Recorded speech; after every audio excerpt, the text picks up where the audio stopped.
अखण्डमण्डलाकारं व्याप्तमेन चराचरं तत्पदं दर्शितमेन तस्मै श्री गुरुवे नमः। गुरुदेव भगवान की जय। एक गांव में कथा चल रही थी और पंडित जी वहाँ पर एक गीत सुना रहे थे और चारों तरफ ढेर सारी औरतें, आदमी, बच्चे, बड़े बूढ़े सब सामने बैठे हुए थे। तो पंडित जी वहाँ पर जो है एक गीत सुना रहे थे कि कसमे वादे प्यार वफा। बहुत सुंदर भाव से पंडित जी वो सुना रहे थे कि कसमे वादे प्यार वफा सब वादे हैं, वादों का क्या। कसमे वादे प्यार वफा सब वादे हैं, वादों का क्या। कोई नहीं है यहाँ जगत में, कोई नहीं है यहाँ जगत में। रिश्ते हैं नातों का क्या। कसमे वादे प्यार वफा। पंडित जी ने सुनाया, बताया कि यहाँ पर सब सपना है, कोई किसी का नहीं है। अगर कोई ये सोचता है कि हमारा बेटा हमसे बहुत प्यार कर रहा है, हमारी माँ मुझसे बहुत प्यार कर रही है, हमारे पिताजी बहुत प्यार कर रहे हैं, हमारी पत्नी बहुत प्यार कर रही है, तो ये सब झूठा है, ये सपना है। कोई किसी से प्यार नहीं करता है। पंडित जी की जब कथा समाप्त हो गई तो सब लोग तो चले गए, अपने अपने घर चले गए, लेकिन वहाँ पर एक व्यक्ति बैठा रहा। उसने कहा ये तो पंडित भड़का रहा है, ये तो घर तोड़ने की बात कर रहा है।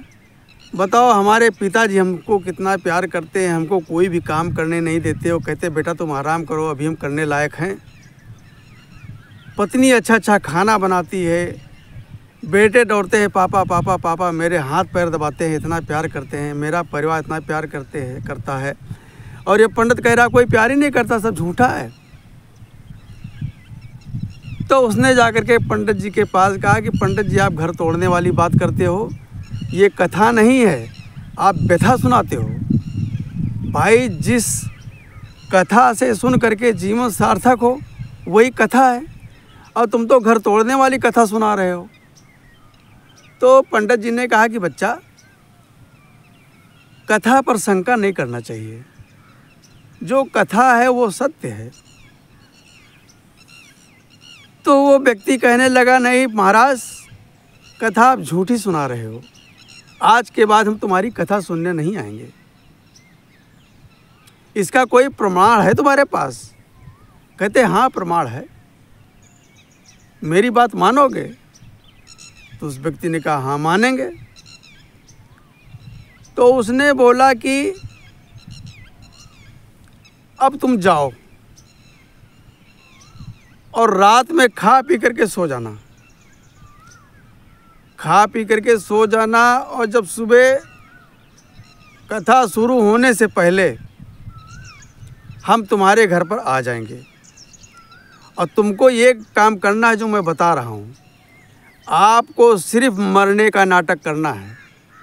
अपने श्वास को रोक करके और चित्त होकर के लेट जाना, कोई कितना भी हिलाए डुलाए आपको बोलना नहीं है। तो उसने कहा बाबा अगर बात आपकी झूठी निकली तो बाबा ने कहा कि अगर मेरी बात झूठी निकली तो आज ये हमारी आखिरी कथा होगी, उसके बाद हम अपना पोथी पुराण जल में प्रवाह कर देंगे, हम कथा नहीं कहेंगे। उस व्यक्ति ने कहा कि ठीक है। बाबा ने कहा आप ऐसा करना, हम आपको दिखाएंगे कि आपके परिवार वाले कितना आपको चाहते हैं, कितना प्यार करते हैं। लेकिन जो मैं बता रहा हूँ, आप श्वास रोक करके सिर्फ सुबह सुबह मरने का ढोंग करना है आपने। वो व्यक्ति गया और रात में आराम से खाया पिया, सबके साथ में बैठ करके हंसी मजाक बतकही कही। उसके बाद में सुबह वो मेरे पेट में दर्द हो गया, मेरे पेट में दर्द हो गया, मरोड़ वरोड़ करके वैसे मरने का नाटक कर लिया। अब घर वाले सारे रो रहे हैं, माँ बाप बूढ़े रो रहे हैं कि बेटा हमारी जाने की उम्र थी, हम चले जाते हमारा बेटा बच जाता, हमारा बेटा बच जाता। हे भगवान तू मुझे उठा लेता, मेरे बेटे को ना ले जाता। लड़के चिल्ला रहे हैं कि हमारे पापा सच्चे, हमारी मौत हो जाती, हमारे पापा कितने अच्छे थे, हमारे पापा कितने अच्छे थे। पत्नी चिल्लाए जा रही, पत्नी चिल्लाए जा रही, छाती पीटे जा रही, छाती पीटे जा रही कि अब हमारा क्या होगा। हे भगवान तू मुझे उठा लेता, हमारे पति को ना ले जाता। सब रो रहे, हाहाकार चारों तरफ। गांव से सुना भाई कि फला आदमी मर गया, फला आदमी मर गया। सारे लोग इकट्ठा होकर के आ गए। उधर से महाराज जी, पंडित जी, कथावाचक आए। बोला भीड़ देखी, बड़ी तगड़ी भीड़ लगी है यहाँ पर। तो बोले क्या हुए, बताए फला आदमी वो ख़त्म हो गए। अभी रात महाराज जी आपकी कथा सुन करके आए और अच्छी तरह खाए पिए और सुबह पेट में हल्का सा दर्द हुआ और ख़त्म हो गए। पंडित बाबा ने बोला कि भाई सब लोग हट जाओ, हमें ज़रा देखने दो। तो वो पंडित जी उस व्यक्ति जो मरा पड़ा हुआ था उसके पास गए और कान में कुछ बोला। और क्या बोला, धीरे से, कोई सुन नहीं रहा, सब रोने में मस्त हैं, सब रो रहे हैं। उसने बोला कि बिल्कुल आप श्वास नहीं लेना, श्वास रोक कर रखना। अभी मैं दिखाता हूँ आपके परिवार वाले कितना आपसे प्यार करते हैं। बाबा ने कुछ मंत्र पढ़ा और मंत्र पढ़ करके अपनी झोली से एक शीशी निकाली और उस शीशी में जो जल भरा हुआ था उसमें फूंक मारा। वो बोला कि आप रो ना, किसी को रोने की ज़रूरत नहीं है, अभी ये व्यक्ति जिंदा हो जाएगा, इसको जिंदा हम कर देंगे। तो भाई जिसके घर में मौत पड़ी हो और उसके घर में अगर कोई साधु संत महात्मा कोई भी आकर के बोल दे कि इसको अभी हम जीवित कर देंगे, तो एक खुशी की लहर दौड़ जाती है। वहाँ खुशी की लहर दौड़ गई। सब बोलने लगे, पत्नी बोलने लगी हाँ बाबा जी जिंदा कर दो, हाँ बाबा जिंदा कर दो, जो कहोगे वो हम दे देंगे। माँ बाप कह रहे हैं कि मेरा सारा जायदाद ले लो लेकिन मेरे बेटे को ज़िंदा कर दो। बच्चे कह रहे हैं बाबा जी हम सारी ज़िंदगी आपकी गुलामी करेंगे, हमारे पापा को ज़िंदा कर दो। बाबा ने कहा चिंता न करो, हम ज़िंदा कर देंगे, लेकिन उसमें एक शर्त है। तो सब बोलने लगे क्या शर्त है? तो बोले कि शर्त ये है कि हमने जो शीशी में जल इसमें मंत्र फूंक दिया है, तो इसके मुंह में वही डालेगा जो सबसे ज़्यादा प्यार करता होगा इससे। जो इस व्यक्ति से सबसे ज़्यादा प्यार करता होगा वही इस शीशी का जल डालेगा और ये तुरंत जीवित हो जाएगा। अब तो भैया वहाँ मारा मारी। माँ कह रही मैं सबसे ज़्यादा प्यार करता हूँ, मैंने 9 महीने इसको अपना दूध पिलाया है। बाप कह रहा सबसे ज़्यादा मैं प्यार करता हूँ, मैंने इसको कोई काम करने नहीं दिया, सारा काम मैं खुद ही करता था, अपने बेटे को आराम से रखता था, सबसे ज़्यादा प्यार मैं करता था। बच्चे कह रहे कि सबसे ज़्यादा मैं प्यार करता था, डेली हम अपने पापा का पैर दबाता था और पापा मुझे कंधे पे बिठा करके मेला घुमाने ले जाते थे, सबसे ज़्यादा मैं पापा से प्यार करता था। पत्नी कह रही हटो, तुम सब प्यार करते थे, सबसे ज़्यादा मैं प्यार करती थी, मुझसे ज़्यादा कोई प्यार नहीं करता। भाई पत्नी से ज़्यादा वैसे भी कोई प्यार नहीं करता है, क्योंकि पति जो है पत्नी के लिए परमेश्वर है। तो बाबा ने कहा कि भाई मेरी पूरी बात सुनो, इसको वो जल पिलाएगा जो सबसे ज़्यादा प्यार करता होगा। तो जब इसके मुख में जल डालेगा तो ये तो जीवित हो जाएगा, लेकिन जल पिलाने वाला मर जाएगा। अब तो भैया सब दूर भागने लगे, सब दूर भागने लगे। बाबा जी बुला रहे हैं, आओ पिताजी तुम पिलाओ, आओ, अब तुम्हारी कितनी ज़िंदगी बची है। अगर छोड़ो यार महाराज, बिना मतलब वाली बात मत करो। ये आए दिन मुझे गाली देता था, ये आए दिन कोई न कोई बहाना बना करके किसी तरीके से बाप को गाली देना है तो देना है, ये मुझे डेली गाली देता था। मैं नहीं मरूंगा भैया, मैं नहीं जल पिलाता। माँ ने कहा कि माता जी, बाबा ने बोला माता जी से कि आओ माता जी, तुमने तो 9 महीने इसको अपने पेट में रखा है, आओ तुम ही जल पिलाओ उसको। माता जी कह रहे बाबा छठिया गए हो क्या, तुम छठिया गए हो, मैं नहीं जल पिलाती इसको। अरे भाई मरने वाला मर गया, हम क्यों मरे। तो भाई अब माता जी भी पीछे हट गई, बच्चे भी दूर भाग गए।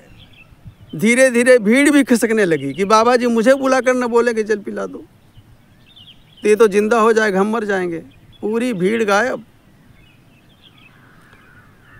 बाबा जी ने दया भाव से स्त्री की तरफ देखा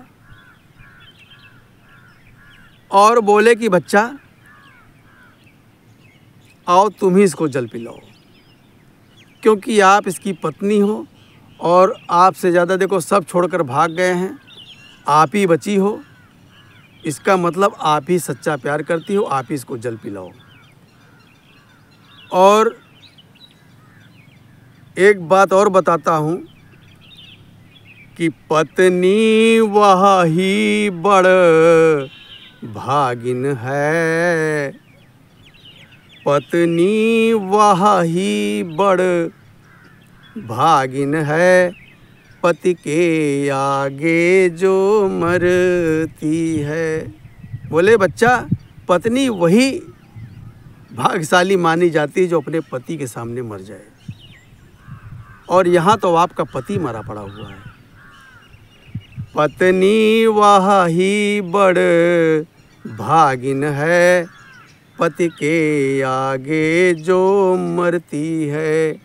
कहते हैं वेद पुराण शास्त्र, वह भव सागर से तरती है। तो बच्चा आओ तुम ही इसको जल पिलाओ। पत्नी ने बोला कि बाबा हम तुम्हारी तोड़ डालेंगे टांग, अगर तुमने हमको इसको जल पिलाने के लिए बोला तो। ये आए दिन दारू पीता था, आए दिन दारू पीता था, दारू पी कर आता, सारा गुस्सा मुझे निकालता, आए दिन मेरी पिटाई करता था। ये तो 1 नंबर का हरामी था, रोज़ दारू पीता था और मेरे आधे से ज़्यादा जेवर बेच बेच करके इसने दारू पी डाली। तो ये मर गया तो अच्छा है, अब कम से कम हम सुकून से रहेंगे, तो मार तो नहीं खाएंगे किसी की, हम कमा खा लेंगे। ये मर गए तो मर गए। बाबा ने कहा कि ठीक है फिर हम ही जल पिला देते हैं। तो कहे हाँ बाबा, भीड़ इकट्ठा हो गई भैया, फिर वापस आ गया। हाँ आप सोचा कि चलो मरेगा बाबा मरेगा, हम लोग तो बच जाएंगे। ये बाबा जो दवा लेकर आया है ना, अब ये खुद ही पिलाएगा, बाबा खुद ही मरेगा। जय श्री राम हो जाएगा इसका आज, अब फिर हम लोग चैन से रहेंगे। तो बाबा ने उसके मुख में जल डाला और जल डालते ही वो व्यक्ति उठकर बैठ गया। सब लोग आश्चर्य से देखते रहे कि ये तो जिंदा होकर बैठ गया और बाबा मरा नहीं।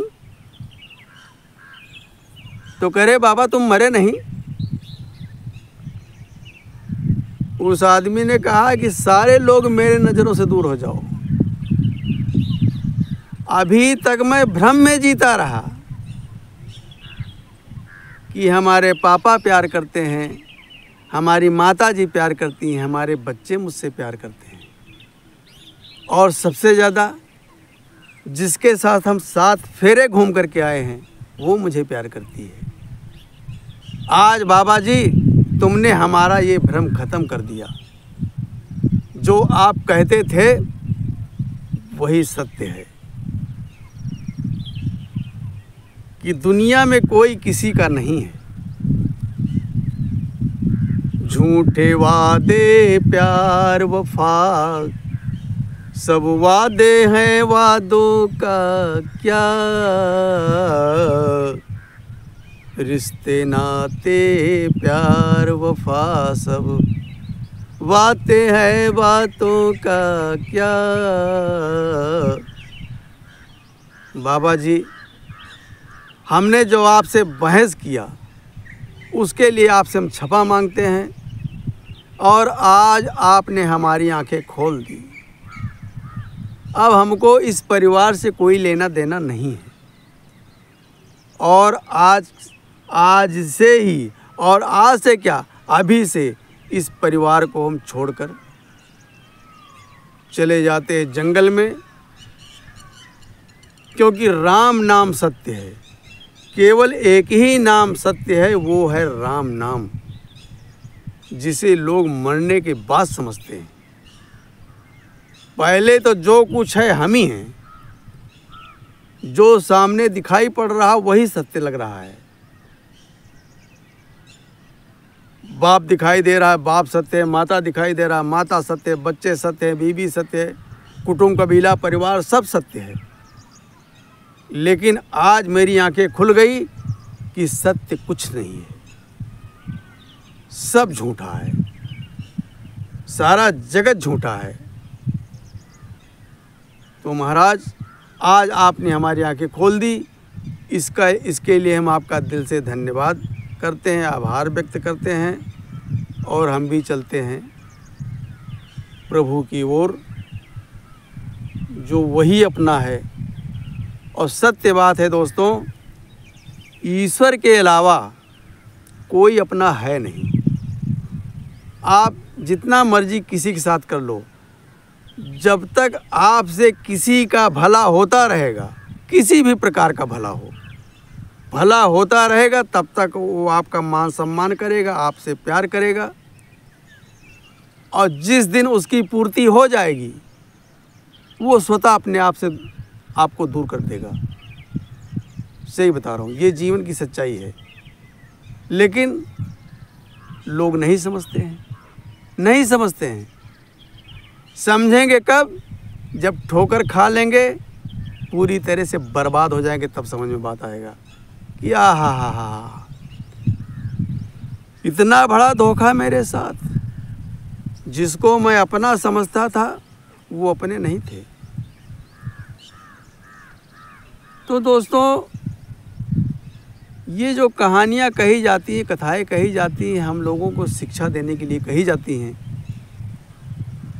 इनसे हमको शिक्षा लेनी चाहिए, सीख लेनी चाहिए, सीखना चाहिए, जीवन में उतारना चाहिए।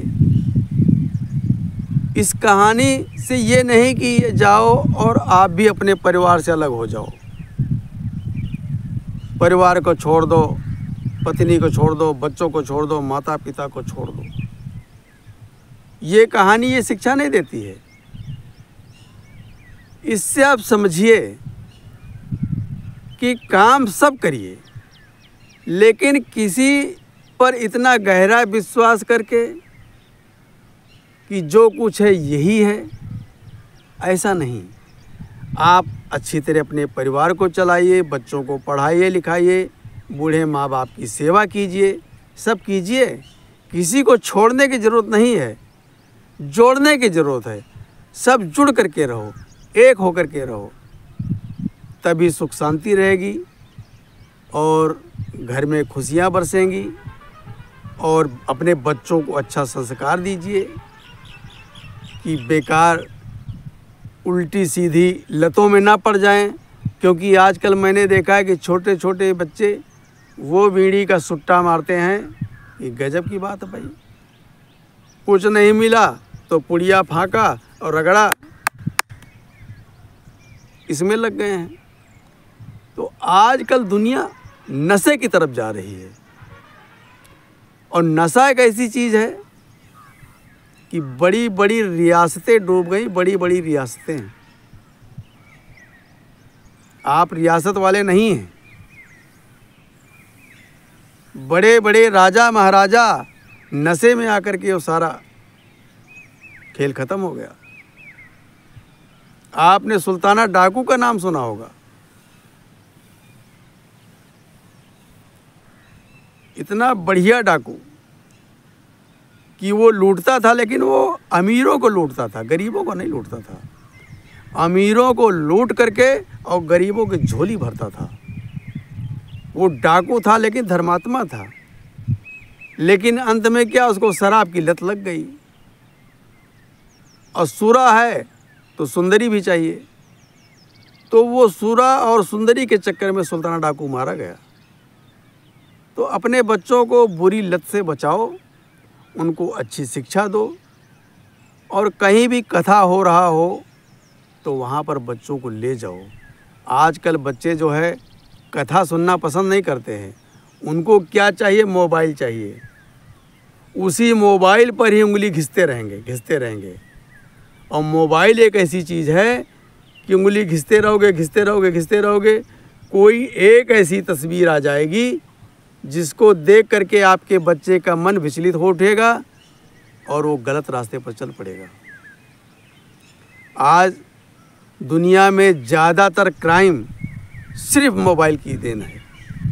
मोबाइल की वजह से क्राइम हो रहे हैं। बेटी बहुओं की इज्जत लूटी जा रही है। उसमें तरह तरह के नुस्खे बता देते हैं। उनको अपनी टीआरपी बढ़ाना है। कौन क्या बिगड़ रहा है, क्या कर रहा है, उससे उनको लेना देना नहीं है। मोबाइल वालों को, सोशल मीडिया वालों को उससे कुछ लेना देना नहीं है। उनको सिर्फ अपना नोट छापना है। किसी का परिवार बिगड़ रहा है, किसी का परिवार टूट रहा है, किसी के बच्चों का नाश हो रहा है, उनको उससे लेना देना नहीं है। उनको सिर्फ अपने रुपया छापने से मतलब है। तो बच्चों को इन चीज़ों की आदतों से दूर रखें और खाली समय में ईश्वर को ज़रूर याद करें, क्योंकि ईश्वर ही सत्य है। ईश्वर ही सत्य है। और ईश्वर कहाँ मिलेगा? संतों के पास। और संतों के पास क्या? संत स्वयं नारायण हैं। संत इस पृथ्वी पर जितने भी देवता हैं वो संत रूप में ही घूम रहे हैं। तो आप संतों के पास जाइए, उनके सत्संग सुनिए, उनके विचार सुनिए और उस विचार को अपने हृदय में उतारिए और अपने जीवन को सार्थक बनाइए। इसी के साथ हम लेते हैं विदा। अगले वीडियो में फिर मुलाकात होगी। तब तक के लिए नमस्कार। जय श्री राम। सभी का कल्याण हो।